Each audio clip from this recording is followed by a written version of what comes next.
Hi, good morning everyone. Myself Katyayani और as you know my channel is an overall channel. मैं उसमें हर चीज़ करती हूँ जो भी मुझे पसंद है. Like I'm an artist. मुझे आर्टिस्टिक चीज़ें अच्छी लगती है इसलिए मैं उस पर आर्टिस्टिक चीज़ें करती हूँ जो आजकल आप लोग देख सकते हैं. And I am also an lawyer. मैंने LLB किया है तो लॉ की भी अच्छी खासी पढ़ाई की है मैंने. तो मुझे लगा मुझे लॉ रिलेटेड भी वीडियोस बनानी चाहिए. It might help some of you. So let's start. I'm making it after so long, a law related video almost after 2.5 years. जब मैंने चैनल स्टार्ट किया था तो it was all about law, KT law classes. But now I feel मुझे वो सब करना चाहिए जो भी मुझे अच्छा लगता है. तो मुझे जो भी आता है मैं अपने चैनल पे हर चीज़ बताने की सिखाने की कोशिश करूँगी. तो मुझे लॉ भी आता है तो और मेरे कुछ सब्सक्राइबर लॉ स्टूडेंट्स भी हैं जो स्टार्टिंग से हैं. तो लेट्स स्टार्ट. आज का टॉपिक है rights of arrested person according to Indian law. और ओके लेट्स स्टार्ट. तो हमारे कॉन्स्टिट्यूशन में प्रिजनर्स राइट्स के बारे में बात की गई है. प्रिजनर्स तो बाद में आते हैं. सबसे पहले तो अरेस्टेड पर्सन के राइट्स के बारे में बात है.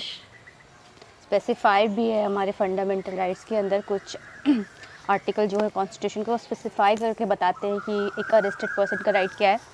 सबसे पहले जब हम स्टार्ट करते हैं तो आर्टिकल 14 राइट टू इक्वालिटी, जिसके अंदर हर पर्सन को इक्वल लॉ के सामने इक्वल ट्रीटमेंट के बारे में बताया जाता है कि every person is equal before the law. So whether he is arrested और unarrested person, they all have right to be treated similarly.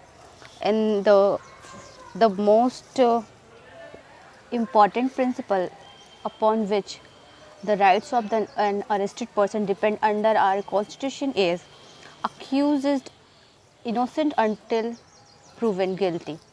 ये हमारे कॉन्स्टिट्यूशन का रियल पर्सपेक्टिव है एक अरेस्टेड पर्सन को लेके कि जब तक आप गिल्टी प्रूव नहीं हो जाते तब तक आपको इनोसेंट पर्सन की तरह ही ट्रीट किया जाएगा.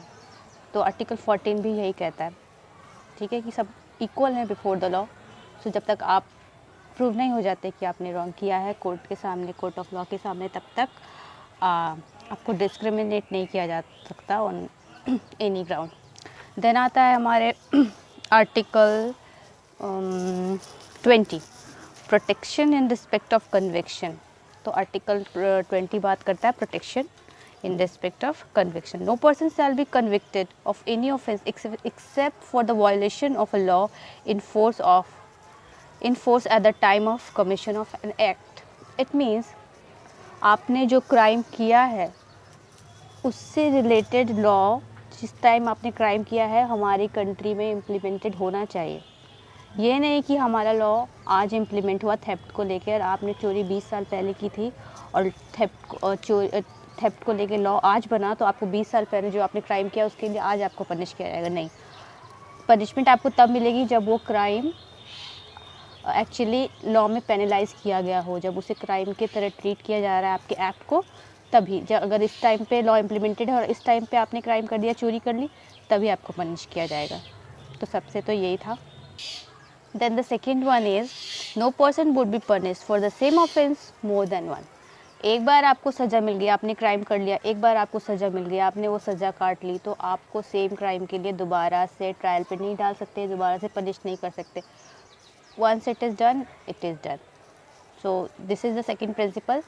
Once convicted for a crime, then you cannot be trialed or punished for the same crime once again. Okay. Then let's move to the next one. No, I think ये कर लिया. No person shall okay. No person shall be asked to give in evidence against himself or herself. मतलब इसको बोलते हैं self incrimination. According to this, you cannot be forced to give evidence against yourself. You cannot be forced to commit or say that yes, I have done this offense. No, you have all your right to stay silent, to not say or to not accept that you have done something wrong. It is your choice and it is also your right. You cannot be forced by court or law or anybody to give evidences against yourself. Then आते हैं article 22 पे.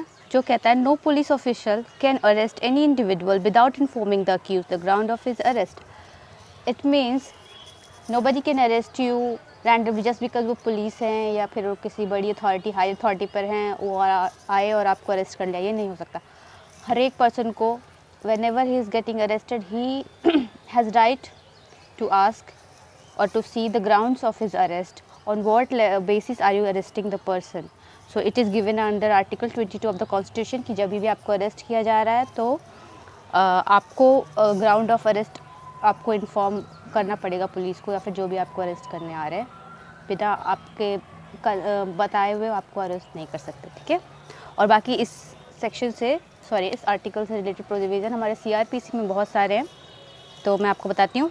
CRPC के section 50 के अंदर ये कहा गया है police has to show the relevant ground of the arrest to the arrested person, it is his duty to duty he can not deny it. Means CRPC तो आपको पता है सारे प्रोविजंस है उसके अंदर कि कैसे पुलिस काम करती है क्रिमिनल लॉ में, तो उसमें जब अरेस्ट के बारे में यही बताया गया है कि ये पुलिस की ड्यूटी है कि जब भी आपको अरेस्ट किया जा रहा है तो वो बताएंगे आपको अरेस्ट के ग्राउंड, वो डिनाई नहीं कर सकते आपको बताने के लिए। उसके बाद है section 50A, it is compulsory for the person to inform any of his relative even friends who have interest in the same.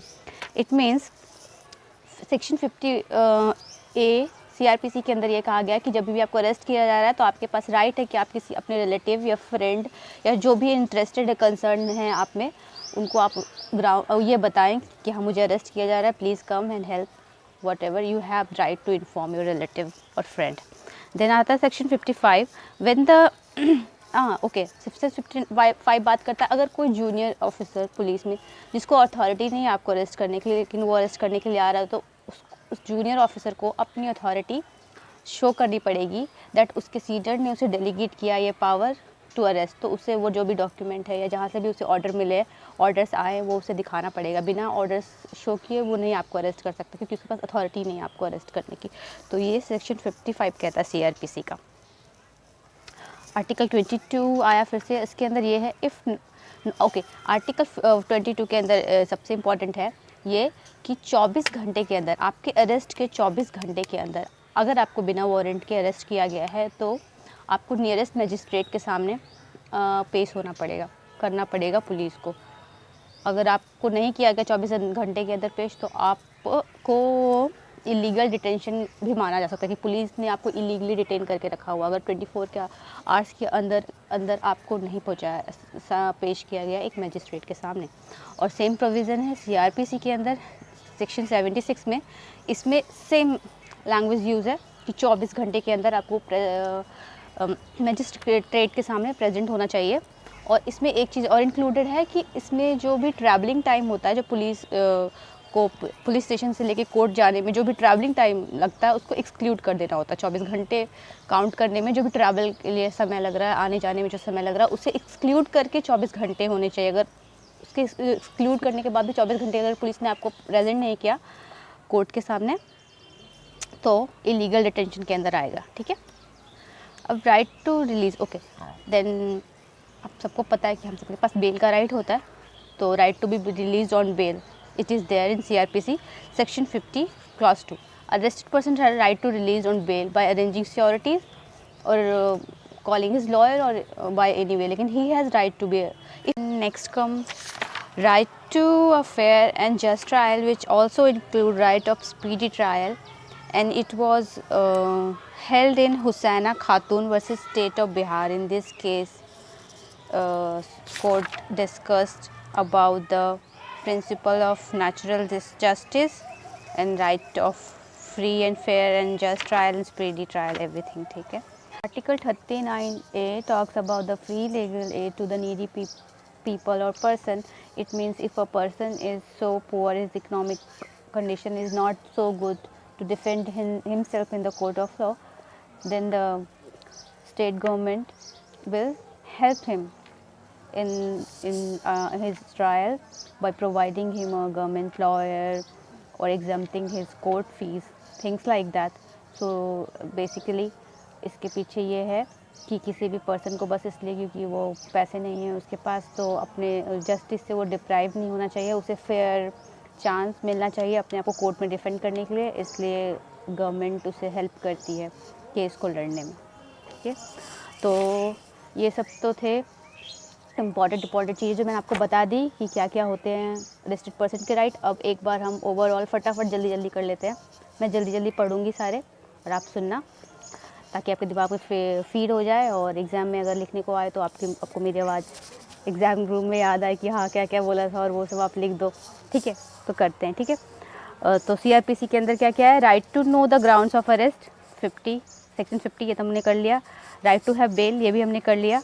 Right to take in before magistrate without delay in means within 24 hours, बहुत important, ये हमने कर लिया। Right to free and fair and speedy trial ये भी हमने कर लिया। Right to free legal aid ये भी हमने किया। Right to be examined by the medical practitioner of if requested, ये है सेक्शन 54 ऑफ CRPC, जिसके अंदर का अगर किसी पर्सन को अरेस्ट किया गया और उसे कुछ डाउट हो रहा है अपने फिज़िकल हेल्थ को लेके या कुछ भी, उसे कुछ डाउट है तो वो रिक्वेस्ट कर सकता है कोर्ट को कि आप मेरा मेडिकल एग्जामिनेशन करवाओ, और कोर्ट को लगता है कि ये फ्रिवलेस नहीं है, ये टाइम को बढ़ाने के लिए, टाइम वेस्ट करवाने के लिए ऐसा कोई रिक्वेस्ट नहीं कर रहा है कोर्ट को, अगर ऐसा लगता है तो कोर्ट अलाउ कर देगी उसका मेडिकल एग्जामिनेशन। ठीक है, देन है right to privacy and protection against unlawful search. It means कोई भी पर्सन को अनलॉफुली ऐसी सर्च नहीं कर सकती पुलिस आके, उसके पास राइट है अपनी प्राइवेसी को डिफेंड करने का कि आप वारंट दिखाओ, अनलेस कि वो आपको वारंट ऑफ सर्च दिखाती है पुलिस, तभी वो आपको सर्च कर सकती है, अदरवाइज आपके पास राइट है अपनी प्राइवेसी को डिफेंड करने का। ठीक है, देन है right to be presented during trial, present during trial, ये है कि आपका जब ट्रायल चल रहा है तो आपके पास राइट है कि आप अपने ट्रायल को विटनेस कर सकते हैं, देख सकते हैं, या तो खुद रह के या अपने लॉयर के थ्रू, मतलब आपके प्रेजेंस के बिना आपका ट्रायल ना चले, इसका आपके पास राइट है। देन है right to get copies of document, of course free of cost मिलती है, कॉपीज़ ऑफ डॉक्यूमेंट आपको मिलनी चाहिए, आपके पास राइट है।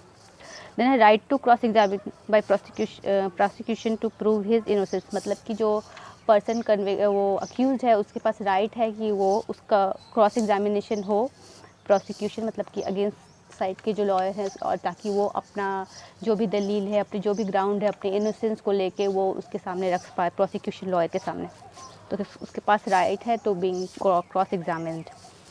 देन है right to human treatment in prison, prisoners rights मैं आपको बता रही थी, ह्यूमन ट्रीटमेंट का राइट है, इसलिए क्योंकि आप जेल चले गए तो आपको जानवरों के जैसे ट्रीट नहीं किया जा सकता, जेल में भी आप एक इंसान ही है, तो ह्यूमन ट्रीटमेंट आपको मिलनी चाहिए। ठीक है, तो ये थे जो मोस्ट इम्पॉर्टेंट मुझे लगे ओवरऑल कॉन्स्टिट्यूशन एंड CRPC के अंदर, वो मैंने आपको बता दिए। कॉन्स्टिट्यूशन के अंदर एक सबसे इम्पॉर्टेंट तो right to life and personal liberty, जो आर्टिकल 21 है कॉन्स्टिट्यूशन का, उसके अंदर ही आता है right to life and personal liberty, मतलब कि लिबर्टी तो आपको होनी ही चाहिए।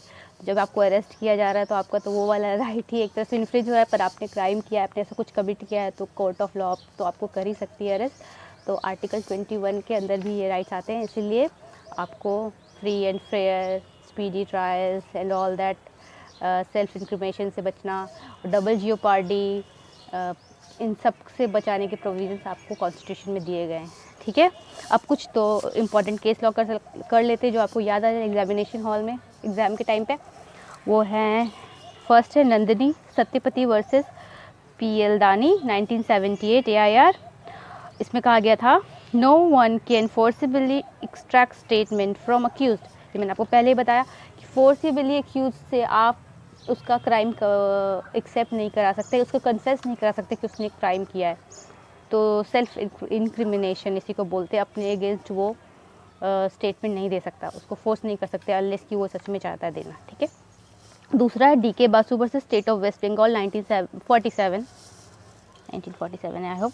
तो ये सबसे बहुत इंपॉर्टेंट है क्योंकि इसके अंदर गाइडलाइंस दिए गए थे अरेस्टेड पर्सन को लेके, prisoners rights and arrested person के क्या क्या राइट हो सकते हैं, इन सब को लेके ये बहुत ही अच्छा जजमेंट है, ये आप लोगों को पढ़ना चाहिए अगर ये समझना है आपको, तो इसके अंदर सारे ग्राउंड्स बताए गए थे। So this is it. अगर कुछ गड़बड़ हुई हो तो sorry, I tried my best, next time और अच्छा करने की कोशिश करूँगी। आई होप ये वीडियो देख के आप लोग को कुछ हेल्प हो, कुछ दिमाग में मेरी बातें रहे, एग्जाम में अगर ये क्वेश्चन आए राइट्स के बारे में, प्रिजनर्स राइट और अरेस्टेड पर्सन के राइट CRPC में आए या कॉन्स्टिट्यूशन में आए, तो आप ये सब मिक्स करके एक अच्छा आंसर बना के आप लिख सकते हैं।